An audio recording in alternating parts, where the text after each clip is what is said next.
There's a new mental health phenomenon. It's called Manxiety, and some doctors say it's a critical concern. Dr. Thomas Lupton with Kaiser Permanente is here to talk about it. And first, let's talk about anxiety disorders. How common is it here in the U.S.? Anxiety disorders, Amanda, can hit about 20% of men and women in the U.S. So It's very common. And you hear a lot more people talking about it now, which is really good. So tell us what you're seeing among men dealing with anxiety disorders. How do they cope? Because while I say a lot of people are talking about it, you usually see women talking about it more. Well, I think there's some subtle differences between men and women overall. Like, for example, anxiety is a way of coping with stress. So if you're doing enough things to cope with your stress, anxiety is usually kind of under control. But if you're not, that's when your body finds its own ways to relieve stress, such as releasing it through anxiety. But the way that you keep anxiety under control are doing things to cope with that stress. So women oftentimes reach out to their friends, to talk about their anxiety, to get support, and men sometimes are less likely to do that. So that's one way that I think that women are more, can deal with this a little bit differently than men. So what I usually encourage my patients at Kaiser Permanente to do, my male patients, is to reach out to their friends and talk to them and be vulnerable. It's okay to be vulnerable to your friends. I think, though, a lot of men, when you say reach out to your friends to talk about it, men sometimes aren't so accepting of that. What else do you recommend for men to do?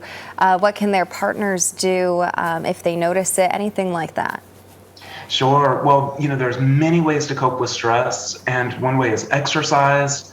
Exercise is a great way. It's probably the best way to cope with stress. Eating regularly, doing hobbies and other enjoyable activities. But I still encourage my male patients to reach out to their friends too, because and the way that I tell them is, the way that I get through to my male patients is I ask them, how does it feel when a friend reaches out to you and asks you for help? And they tell me it makes them feel great to be there for a friend. So I respond to them by saying, you're depriving your friend of a great feeling, of feeling great by not reaching out to your friend to have them help you with your anxiety. Okay. Well, what are the signs of anxiety that we should be looking out for? Sure. Well, anxiety can be released in different ways. It can cause you to feel nervous and shaky. It can also cause physical symptoms such as stomach aches, headaches, gastrointestinal issues. It could be released in lots of different ways, even including irritability and sometimes even panic or panic attacks. There's so many ways, because the body will find its own ways to relieve anxiety if you're not doing enough things to cope with the anxiety. And why do you think some men are more hesitant to talk about anxiety than women? I think there's some stigma still, about men being vulnerable and talking to their friends and reaching out to a mental health professional. And I think that the stigma, is getting better, luckily. But I think that's probably why they're just a little bit more nervous about being vulnerable. So it is important to just put that aside and talk about it. Right, exactly.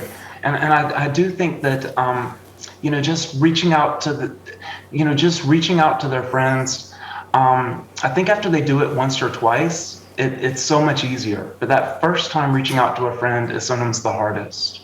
So what advice, I know you've given us some already, but what advice would you give to anyone who may be experiencing anxiety or knows someone who is experiencing it? Sure. Well, first, I would recommend, the things we just mentioned, such as exercise, eating regularly, spending time with friends, talking to friends about your anxiety. And, if you need more help, please reach out to your healthcare providers. For example, at Kaiser Permanente, we have wonderful physicians who can get you connected to different health education classes. We also have wonderful therapists that you can see if you need to see a therapist. And also we have even apps for your smartphone for people that love technology, can get on their smartphone. And, we actually cover the cost for those apps, and those apps are self-help apps that can do a lot to help target the symptoms of anxiety.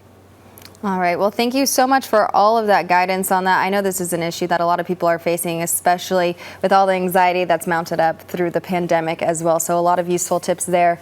Thank you, doctor, for your time. Thank you so much, Amanda. Have a great day. You too.